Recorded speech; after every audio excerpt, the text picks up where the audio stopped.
Aujourd'hui, nous avons quelques histoires sur la vengeance. Alors installez-vous confortablement, prenez votre pop-corn et amusons-nous. Premièrement, règle numéro 1, ne me trompez pas. En 2008, j'ai rencontré une fille incroyablement géniale à l'école. Nous l'appellerons CR. J'avais 21 ans et elle allait avoir 19 ans. Nous avons tous les deux connu l'amour pour la première fois de notre vie. Nous allions tous les deux dans un collège communautaire, moi en design théâtral et elle en éducation. Nous habitions à une demi-heure de distance, mais ce n'était qu'un petit inconvénient car nous passions chaque moment libre entre les cours ensemble. En y repensant, cette petite distance était assez agréable car être chez soi nous obligeait au moins à nous concentrer sur nos devoirs et à prendre soin de nous, et se rendre visite chez soi était beaucoup plus spécial. CR a obtenu son diplôme d'associé en 2009 et a déménagé dans une université d'État pour terminer sa licence en éducation spécialisée pour la petite enfance.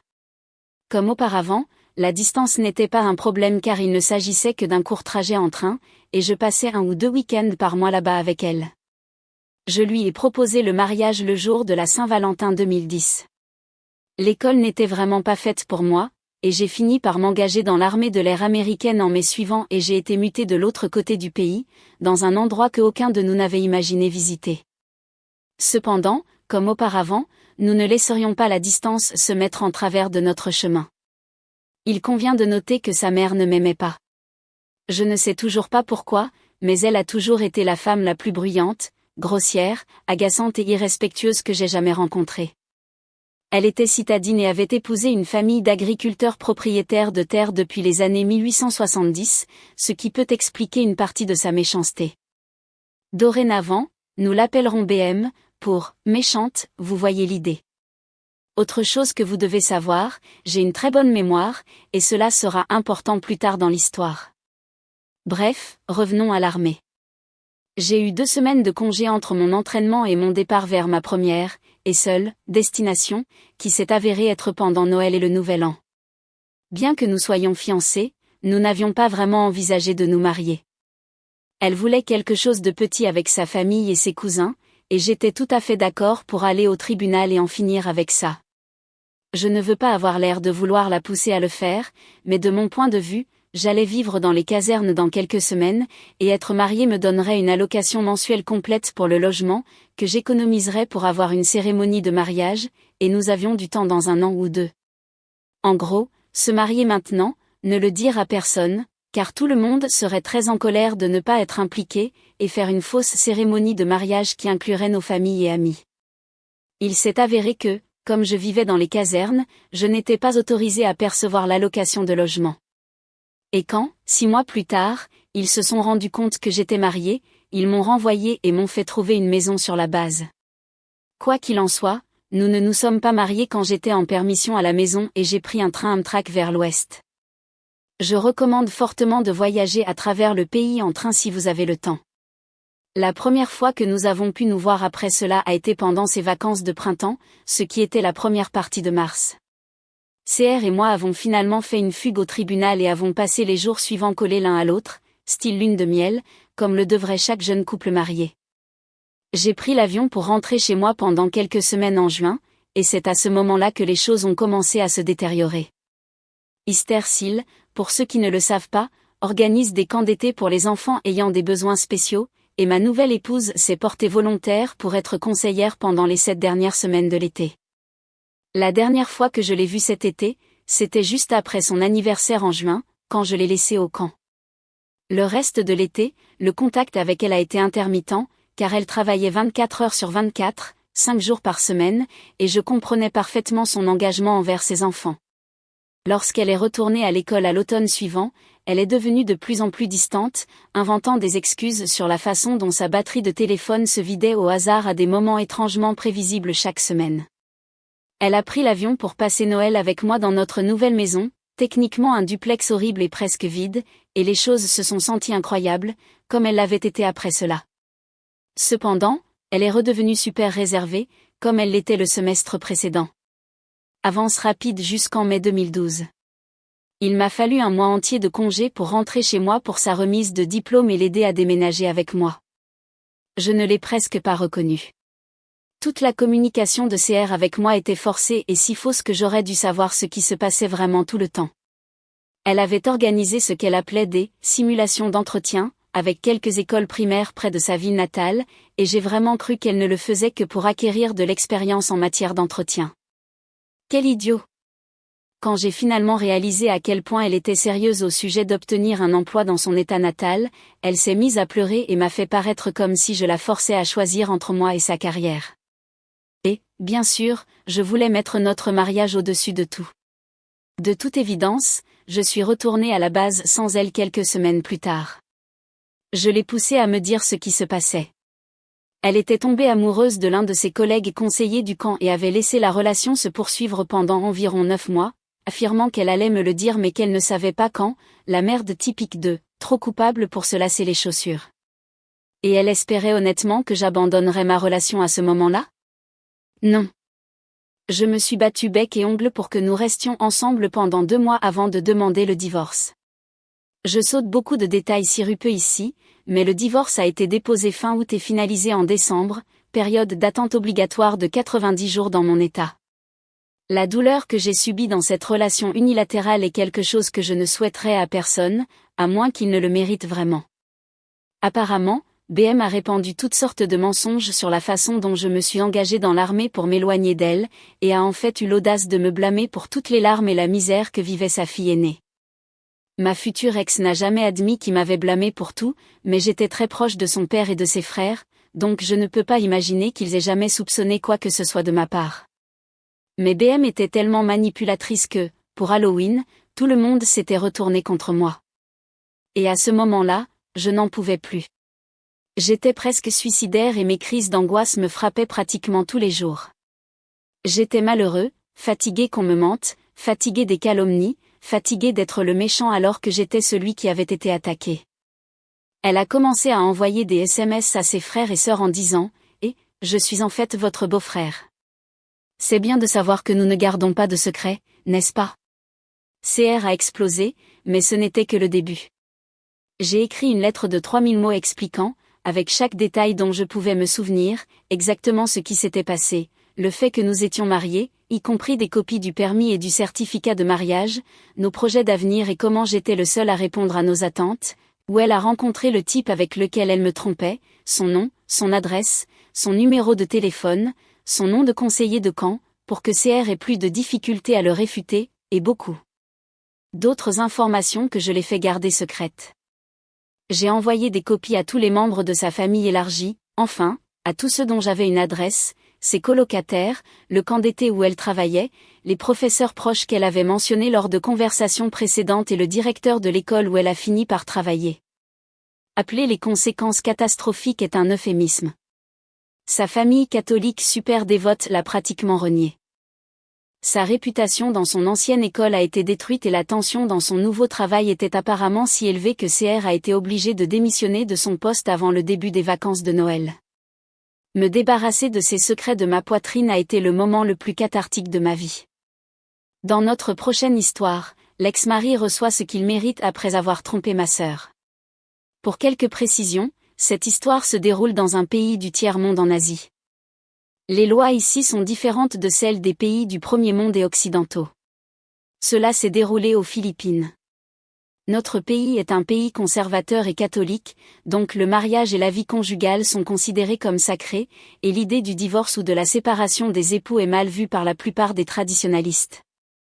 Nous sommes essentiellement la version insulaire du Texas et de l'Alabama, où il y a beaucoup de fanatiques religieux. Cette histoire s'est produite il y a quelques années, alors que j'étais sur le point d'aller à l'université. Ma cousine et son mari étaient mariés depuis environ 1 an à cette époque, mais ils n'avaient pas eu beaucoup de succès pour concevoir un enfant. Nous vivons dans un pays d'Asie du Sud-Est et la maternité de substitution n'est pas légale pour une raison quelconque, donc cette option n'était pas sur la table pour eux. Ils ont parlé d'adopter, mais ils voulaient tous les deux vraiment un enfant à eux. Quoi qu'il en soit, après quelques mois de plus à essayer, ils ont décidé de reporter cela pendant un certain temps, considérant qu'ils sont encore jeunes, car ils sont tous les deux dans la trentaine. Contrairement à la croyance populaire, les femmes peuvent encore tomber enceintes à 30 ans jusqu'à 39 ans. 40 ans est l'âge à haut risque et peu de chance.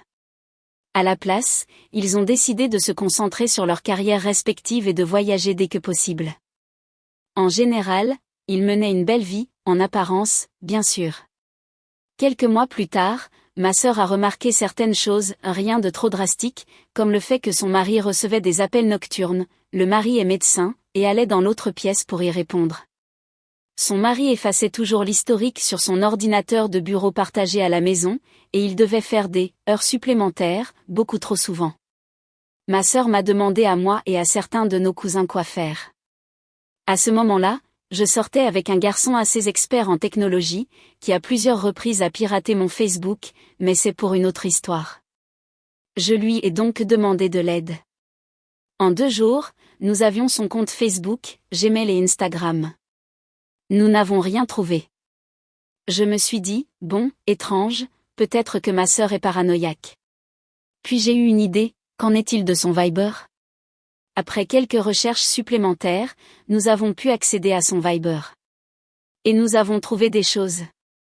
Cet idiot la trompait depuis près de 6 mois. Nous avons trouvé des dizaines et des dizaines de messages entre lui et une fille. Dans l'un des messages, la fille admet même que, même s'il est marié, elle l'aime et aime l'excitation d'être avec un homme marié. Mon copain et moi avons été malades. La fille avait seulement quelques années de plus que moi, une vingtaine d'années. Ils échangeaient même des nus et parlaient de leur petite aventure. J'étais absolument anéantie. Ma sœur aînée a toujours voulu une famille à elle, et ce salaud, qu'elle croyait être l'amour de sa vie, lui avait fait ça. J'ai dit à mon copain de tout sauvegarder sur un disque dur et de se déconnecter des comptes. J'ai hésité au début à le dire à ma sœur, mais je savais qu'elle méritait la vérité. Quelques jours après en avoir discuté avec moi-même, je lui ai finalement tout montré. Comme prévu, cela l'a détruite. Elle a pleuré et pleuré. Je pleurais avec elle, car je n'aimais pas la voir comme ça. Après des heures où nous avons toutes les deux pleuré, j'ai décidé qu'elle devait se venger. Ma sœur n'a jamais été du genre vengeur. Elle était souvent la fille timide qui laissait les gens s'en tirer avec tout parce qu'elle n'aimait pas la confrontation. Elle a été beaucoup harcelée à cause de cela pendant ses années scolaires, selon nos autres cousins qui avaient son âge. Maintenant, la vengeance. J'ai raconté le plan à ma sœur. En fait, elle ne prévoyait pas de se venger. Elle voulait juste demander l'annulation. Le divorce n'est pas non plus légal ici. Mais je savais que quelqu'un devait apprendre à cet idiot à ne pas s'en prendre à notre famille. Je lui ai dit de faire semblant que tout allait bien et qu'elle ne se rendait pas compte de son infidélité. Il m'a fallu beaucoup de temps pour la convaincre, mais elle a finalement accepté. J'ai décidé que nous devions les prendre sur le fait car, malgré les preuves accablantes, j'avais le pressentiment qu'ils le nieraient. Une semaine plus tard, ma sœur m'a appelé et m'a dit que son mari lui avait envoyé un message depuis son travail. Il lui a dit qu'il pourrait devoir faire à nouveau des heures supplémentaires à l'hôpital et qu'il resterait simplement dormir dans son appartement, qui était à environ 10 minutes. Elle a dit, bien sûr, et m'a appelé presque immédiatement. J'ai souri et j'ai dit à ma sœur de me retrouver au restaurant en face du condo où serait son mari. Je suis arrivée seule et j'ai attendu ma sœur. Quelques minutes plus tard, elle est arrivée. Heureusement pour nous, son appartement était équipé de caméras de vidéosurveillance qui peuvent être visionnées sur un téléphone, tablette, ordinateur. Son mari n'était pas tout à fait conscient de cela, car, lorsqu'ils ont obtenu l'appartement, c'est ma sœur qui s'est chargée d'équiper l'appartement de meubles et de choses. Il n'a fait que signer les papiers avec elle au début et a rarement participé. C'était censé être un appartement en location, mais le mari a convaincu ma sœur de le laisser l'utiliser lorsqu'il avait besoin de heures supplémentaires au travail, afin qu'il puisse y dormir et ne pas avoir à faire le trajet d'1 heure qu'il devait faire pour rentrer chez lui. Nous avons regardé les images pendant que nous étions assises à prendre des verres. Toujours rien. Son mari n'y était pas. 1 heure s'est écoulée et nous avons vu la porte d'entrée s'ouvrir et le mari entrer avec sa maîtresse. À ce moment-là, ma sœur était sur le point de pleurer, mais je lui ai dit qu'il ne valait rien et qu'il était temps de les affronter. Nous sommes allés à l'appartement et sommes entrés en douce avec la clé de ma sœur. Ils étaient dans la chambre à coucher encore en plein acte, et j'ai ouvert la porte en claquant pour les voir le faire. Image mentale horrible. Dire que ces bâtards étaient surpris serait un euphémisme. Leur mâchoire était littéralement par terre quand ils nous ont vus. Il a essayé d'expliquer et de rationaliser la situation, mais je l'ai interrompu. Je lui ai dit de se taire et de se préparer à un procès. Ma sœur pleurait à ce moment-là et j'ai dû la traîner dehors pendant que son imbécile de mari suppliait. Nous l'avons ramenée à la maison et avons emballé toutes ses affaires dans des cartons et des sacs. Le trajet de retour n'a pas été agréable, car ma sœur continuait à pleurer à chaudes larmes. Je l'ai réconfortée du mieux que j'ai pu et je lui ai dit que ça allait aller. Elle est arrivée à la maison quelques minutes après que nous ayons fini de faire nos bagages. Elle lui a dit qu'elle ne pouvait plus vivre dans la maison et qu'elle allait le quitter. Il n'a rien dit, connaissant mon tempérament et le fait que s'il essayait de mentir, j'exploserais à ce moment-là. Oui, je sais, je suis un peu problématique, et il a chargé ses affaires dans sa voiture. Le lendemain, j'ai obtenu les preuves du disque dur et les ai envoyées au conseil d'administration de l'hôpital où il travaillait, au conseil médical, à tous ses collègues, amis et membres de sa famille. J'ai également envoyé les preuves à la famille, aux amis de la femme et à son patron et à ses collègues. Les conséquences ont été glorieuses. Ils ont tous les deux perdu leur emploi. Le mari a même perdu sa licence et ses parents l'ont renié.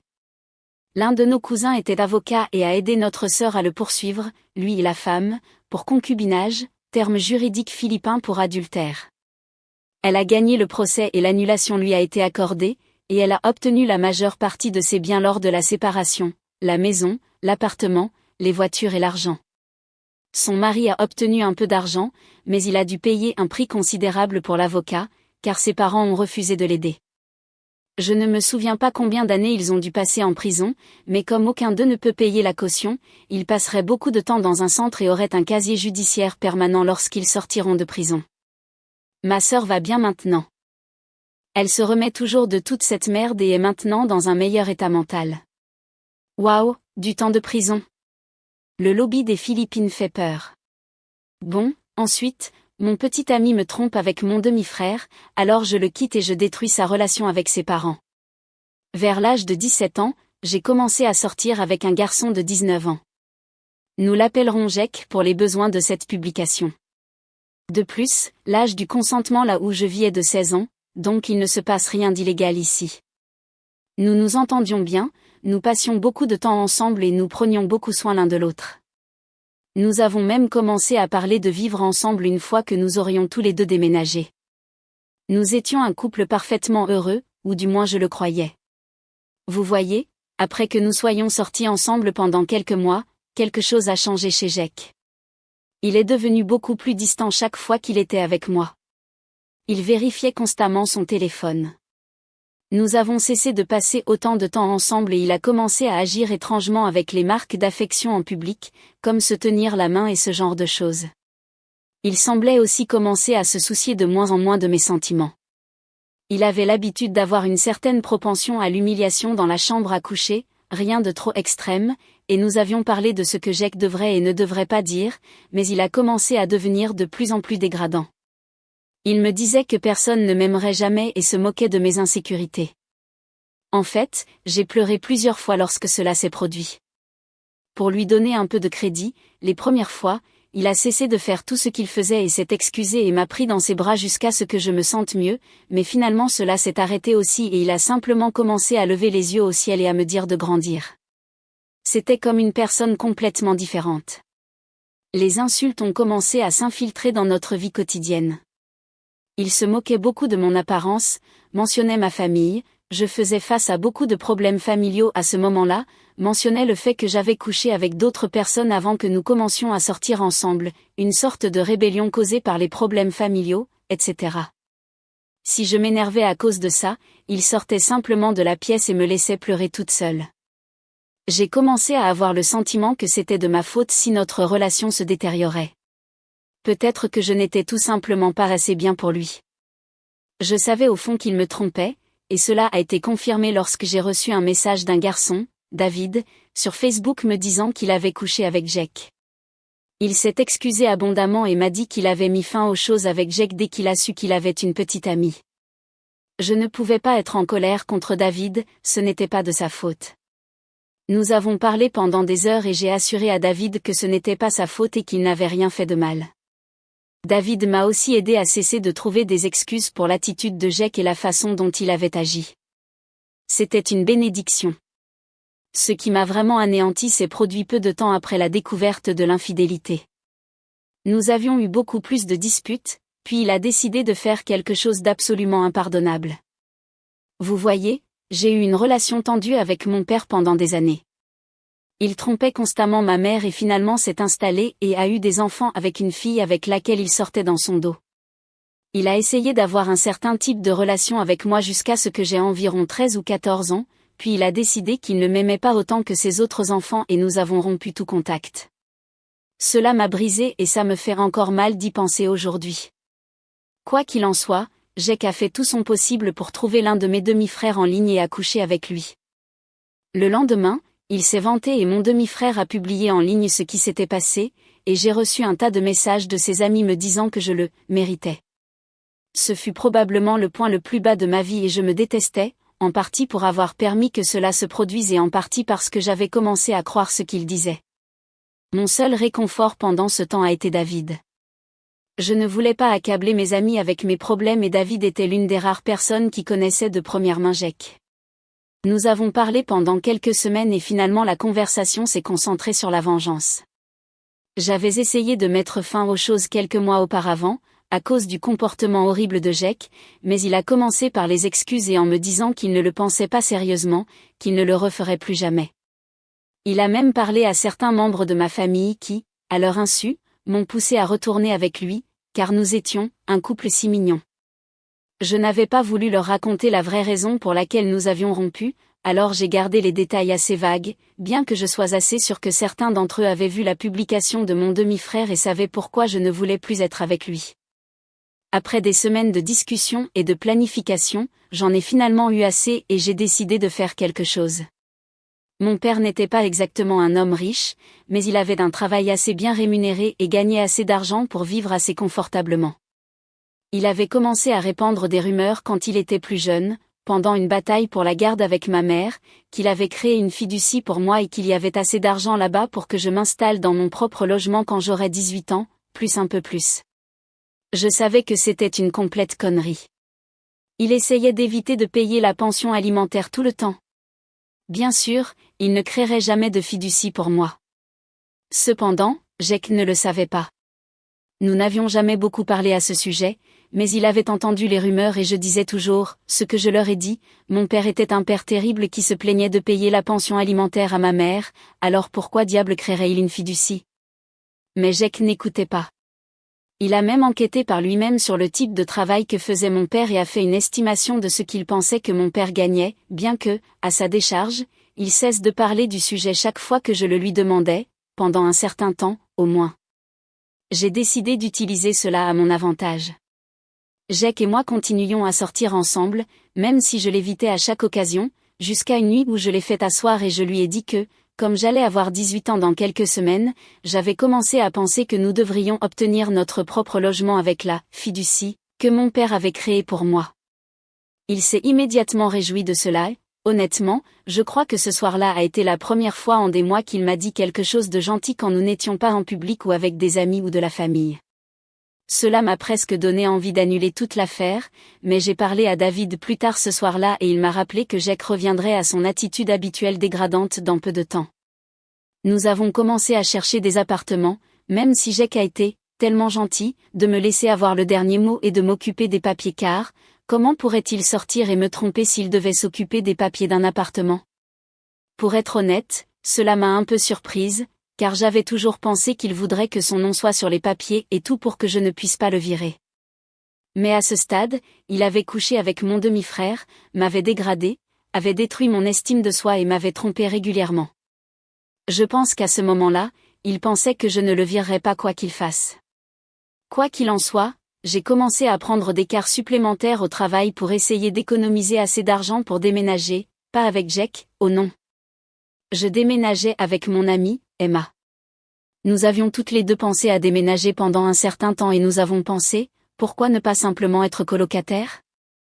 Nous avons trouvé un joli petit appartement d'une chambre qui était suffisamment proche de notre université et de notre travail et nous avons commencé à organiser les choses pour déménager. Je ne voulais pas non plus causer de problème à ma mère si Jack commençait à faire un scandale. Emma n'avait aucun problème à lui griffer le visage si nécessaire, et elle m'a dit de ne pas m'inquiéter qu'il vienne à notre porte. Ensuite, est venue la partie suivante du plan. J'ai attendu environ une semaine avant que Jake et moi ne déménagions soi-disant dans notre propre appartement et je lui ai volé son téléphone pendant quelques minutes. Il avait cessé de se soucier de laisser son téléphone sans surveillance et parfois se vantait ouvertement de la chance qu'il avait de pouvoir coucher avec qui il voulait et de rentrer à la maison avec une terme péjoratif qui lui préparait le dîner. Donc ce jour-là, quand il est allé prendre une douche, il ne s'est pas donné la peine d'emporter son téléphone avec lui. Parfait. J'ai pris son téléphone, j'ai effacé mon numéro de ses contacts et j'ai changé le nom du contact de sa mère par le mien. Satisfaite, je suis allée à la cuisine, j'ai cassé l'un des plats, c'était celui de ma mère, mais c'était un plat bon marché d'un magasin local et je l'ai remplacé dès que possible, et je suis allée au travail une fois que tout était fait. Ma mère était partie travailler quelques heures avant, donc j'étais en sécurité. J'avais juste besoin d'une raison pour qu'il se fâche, et il s'est fâché. Sa première réaction a été de m'envoyer un texto, en m'appelant avec tous les noms répugnants qui existent. Sauf que ce n'était pas à moi qu'il envoyait des textos, c'était à sa mère. Je lui avais envoyé un texto à l'avance et je lui avais dit que j'espérais qu'elle me pardonnerait, mais que je devais voir à quoi ressemblait vraiment son fils. Elle n'avait jamais essayé de le défendre autant que de simplement ne pas savoir à quel point son comportement était mauvais. En fait, elle l'avait réprimandé plusieurs fois quand il s'était trompé et avait été dure avec moi quand elle était là. Elle est devenue folle. Je n'ai jamais su exactement comment s'est déroulée leur dispute, car elle l'a appelé pour lui crier dessus et le réprimander pour son mauvais comportement, voyant enfin à quel point son fils était horrible. Cela n'a pas aidé qu'on lui ait envoyé des captures d'écran de certaines des fois où il avait admis avoir trompé. Elle était absolument dégoûtée par le comportement de son fils et m'a appelé pour s'excuser au nom de Jake. Cependant, ce n'était pas de sa faute, il est assez grand pour savoir comment se comporter comme un putain d'adulte. Il a fini par dire à sa mère qu'essentiellement, son opinion n'avait pas d'importance, car il allait déménager avec moi de toute façon. Inutile de dire que lorsqu'il m'a appelé sur Facebook, après avoir effacé mon numéro de son téléphone, j'ai ressenti une certaine satisfaction à lui dire que nous ne déménagerions pas ensemble, que la fiducie n'était pas réelle, je le lui avais déjà dit dans le passé, il refusait simplement d'écouter, et que j'avais déménagé avec Emma. Il m'a appelé avec tous les bip et bip qui existent, sa voix est devenue du bruit blanc après un certain temps. Je lui ai dit que c'était fini, j'ai raccroché et je l'ai bloqué partout. Il a dû retourner en courant chez sa maman et son papa, la queue entre les jambes, et ils l'ont accueilli pendant un certain temps, bien qu'après un certain temps, les disputes soient devenues trop nombreuses et ses parents l'aient mis dehors. Il est resté chez quelques amis pendant quelques mois avant de réussir à trouver son propre logement. Ses parents, notamment sa mère, n'ont pas été les mêmes avec lui depuis. Je parle encore de temps en temps à sa mère. Enfin, David et moi avons pris la liberté d'envoyer des captures d'écran des abus de Jake au plus grand nombre possible de personnes avec lesquelles il avait couché. Nous avons passé quelques nuits blanches à essayer de retrouver les gens sur Facebook. En partie pour me venger de Jake, mais la plupart du temps juste pour m'assurer qu'aucun d'eux ne s'engagerait dans une relation complète avec lui et n'aurait à gérer toute la merde que j'avais subie. Alors voilà, ma petite histoire de vengeance professionnelle. Je sais que c'est très long, donc il y a un TLDR ci-dessous. Je n'avais jamais prévu de publier mon histoire, mais je surfais sur Facebook l'autre jour et l'un des nouveaux comptes de Jake est apparu dans la section « Personne que vous connaissez peut-être ». Après en avoir parlé avec Emma, elle a suggéré de le publier ici.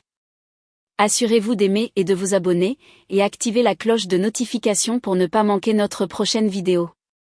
À bientôt.